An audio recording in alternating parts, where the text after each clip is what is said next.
Two worship মানে পূজা করা, পূজা করা।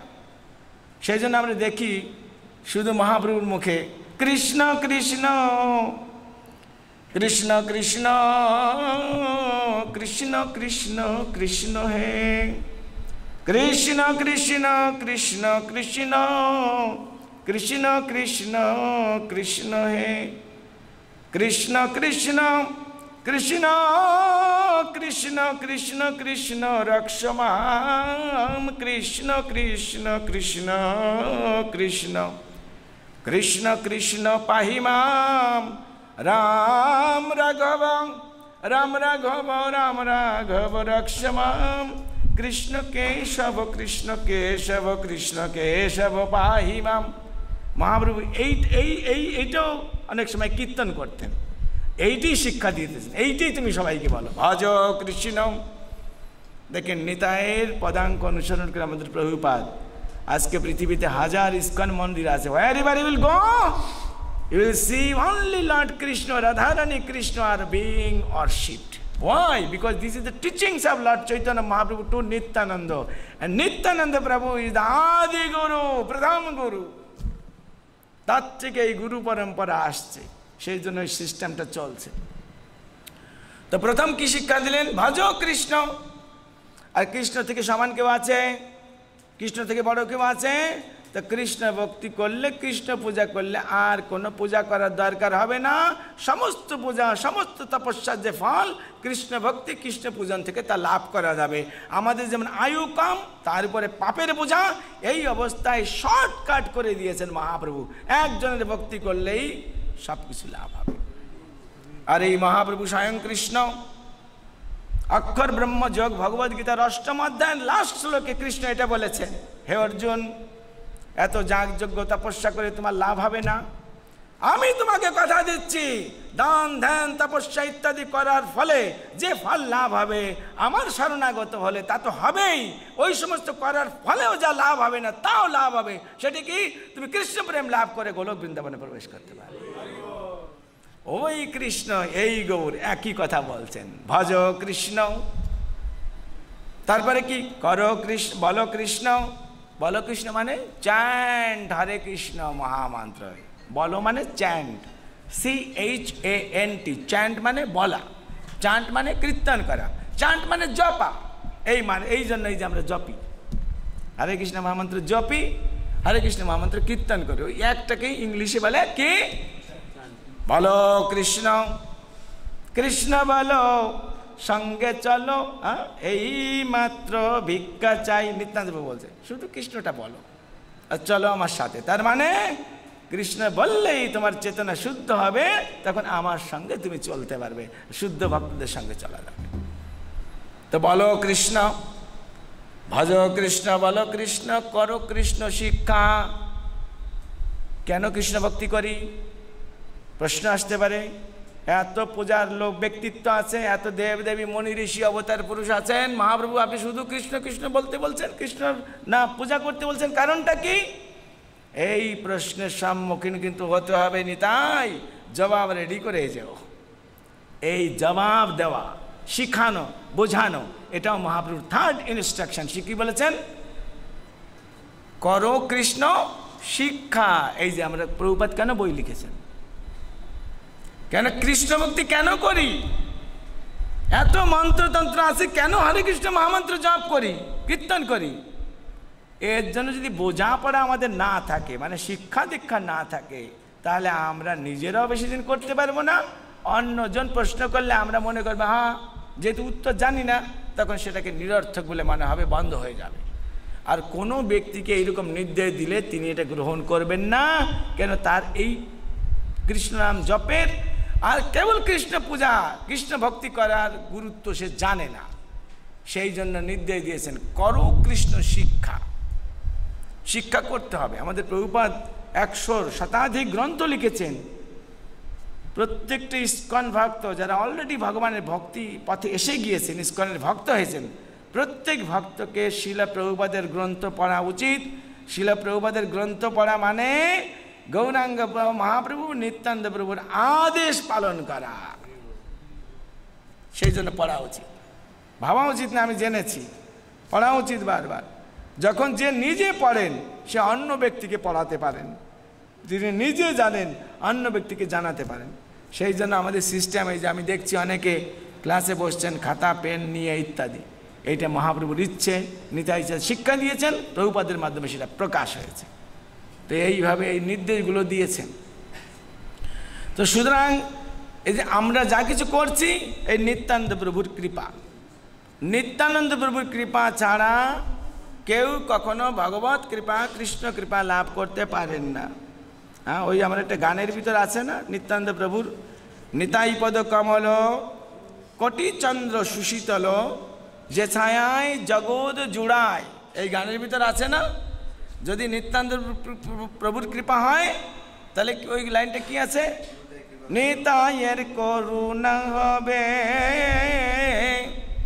তখন ব্রজে রাধা কৃষ্ণ পাবে, দৃঢ় করি ধর নিতার পা, দৃঢ় করিয়া কোনো সন্দেহ করে না, ধরো পকাড়কে রাখো, দৃঢ় করি ধরো নিতার পায়। তার মানে নিতাই হচ্ছেন গুরুদেব, প্রথম গুরু, আদি গুরু। এই গুরুদেবের পরম্পরায় যে গুরুদেব আমরা পেয়েছি, জীবন ধন্য হয়েছে। এই গুরুদেবকে ভালো করে চরণ ধরতে বলেছেন, গুরুদেবকে ধরতে বলেছেন, চরণ ধরতে বলেছেন। চরণ পাবো কোথায়? আমাদের গুরু মহারাজ শ্রী শ্রীমৎ ভক্তিসার স্বামী গুরু মহারাজ অপ্রকট হয়ে গেছেন, শিল গৌর গোবিন্দ স্বামী গুরু মহারাজ জগৎ থেকে অপ্রকট হয়ে গেছেন।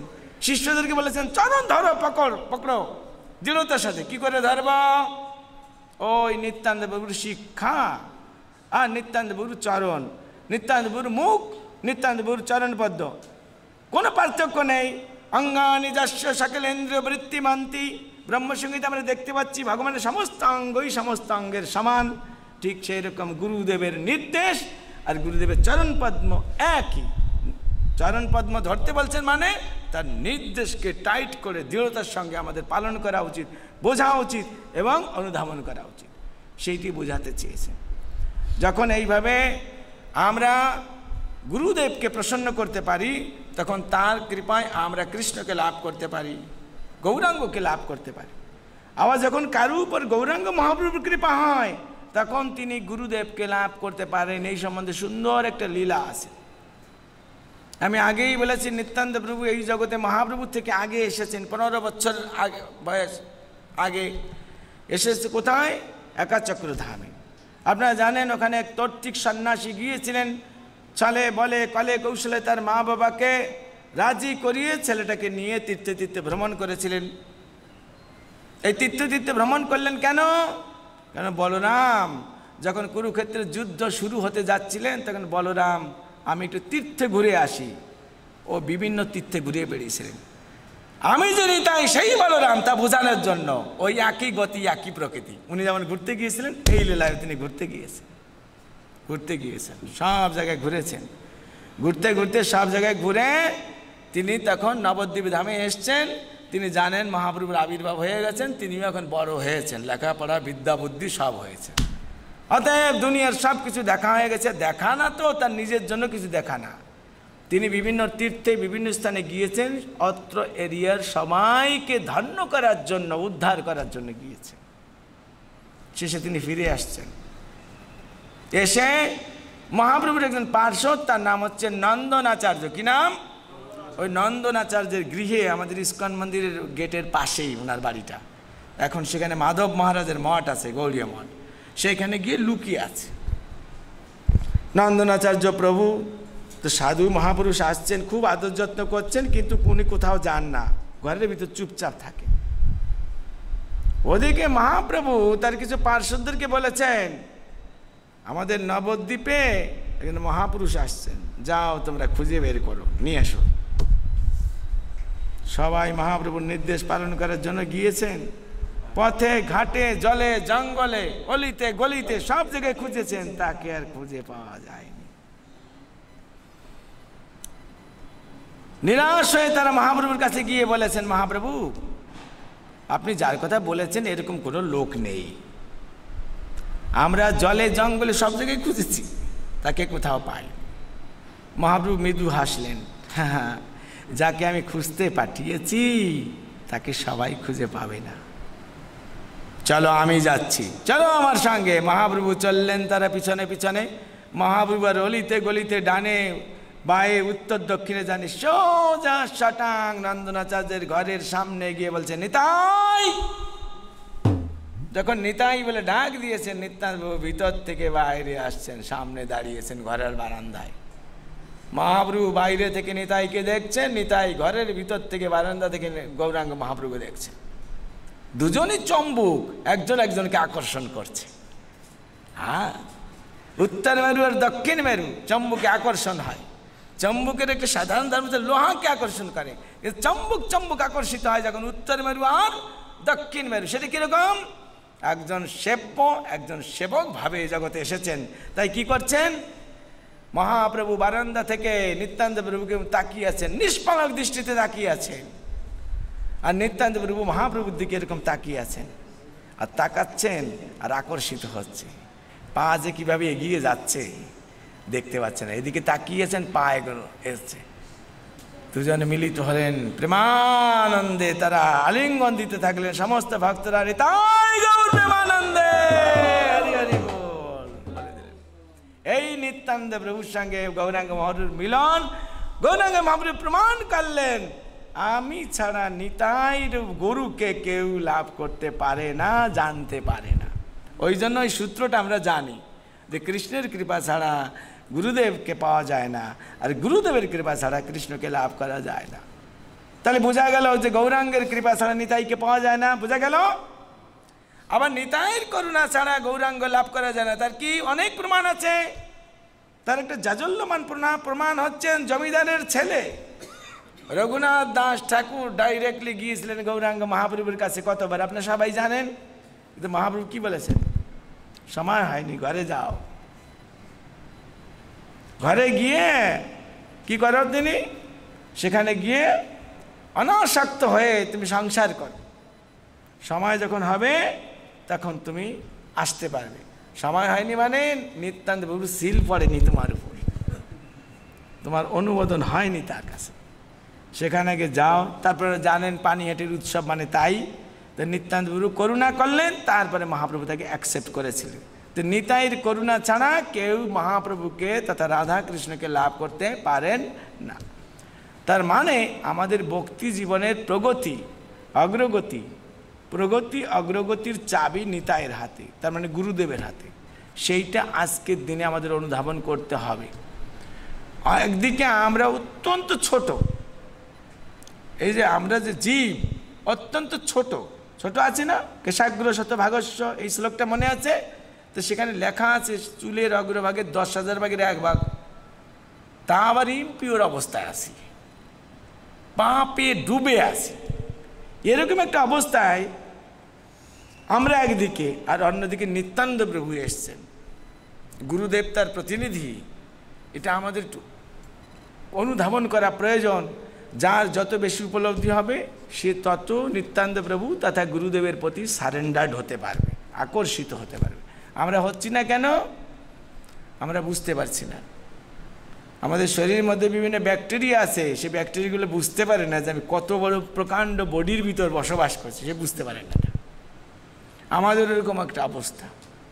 আমাদের সংকীর্ণতা, পাপের কারণে, অজ্ঞানতার কারণে, জাগতিক জিনিসকে ভোগ বাসনার কারণে এরকম বড় বড় ব্যক্তিত্ব স্বয়ং নিত্যানন্দ প্রভু গৌরাঙ্গ মহাপ্রভু আমাদের সামনে এসে আমাদেরকে উদ্ধার করার চেষ্টা করছেন, সেটা আমরা বুঝতে পারছি না। আজকে এই নিত্যানন্দ প্রভুর আবির্ভাব তিথিতে সবাই চলুন আমরা নিত্যানন্দ প্রভুর কাছে প্রার্থনা করি, হে নিত্যানন্দ প্রভু, যেমন সূর্যের আলোর মাধ্যমে কেবল সূর্যকে দেখা যায়, কোনো প্রদীপ অথবা মোমবাতির মাধ্যমে দেখা যায় না, ঠিক সেরকম তোমার করুণা হলেই আমরা তোমাকে বুঝতে পারবো, আমাদের যোগ্যতা বলে হবে না। আজকে আপনার আবির্ভাব তিথিতে আমাদের উপর কৃপা করেছেন, আরও করুন যাতে করে আপনাকে আমরা বুঝতে পারি, আপনার চরণে শরণাগত হতে পারি, সমস্ত বৈষ্ণবদের গুরুদেবকে ভালোবাসতে পারি। এই জন্য আমাদের একমাত্র কাম্য হয়। এই প্রার্থনা নিবেদন করি আমরা নিত্যানন্দ প্রভুর চরণে। আর আজকে এইভাবে নিত্যানন্দ যেন আমরা যতই অপরাধ করি, যতই আমরা পাপ করি, তিনি যেন তার এই স্বভাবটাকে অন্তত আমাদের জন্য একটা বর্তায় রাখেন। তিনি কখনো পাপ নেন না, তিনি কোনো অপরাধ নেন না, তার চরণে আমরা এটা নিবেদন করব যে আমরা যেন যাই করি না কেন, হে নিতাই আমরা আপনারই কৃপা পাত্র। এই বলে নিত্যান্ত প্রভুর কাছে আমরা প্রার্থনা করি যেন তিনি কখনো আমাদেরকে উপেক্ষা না করেন এবং এই জীবনেই যেন তিনি আমাদেরকে কৃপা করে শুদ্ধ করে কৃষ্ণপ্রেম দান করে ভগবত ধামে নিয়ে যান। হরি বল। শ্রী শ্রী নিত্যান্ত প্রভু কি, শ্রী শ্রী শ্রীমান মহাপ্রভু কি, পতিত পাবন জগৎগুরু শিল প্রভুপাদ কি, সমবেত অফলাইন অনলাইন সমস্ত ভক্তবৃন্দ কি, তাই গৌর প্রেমানন্দ।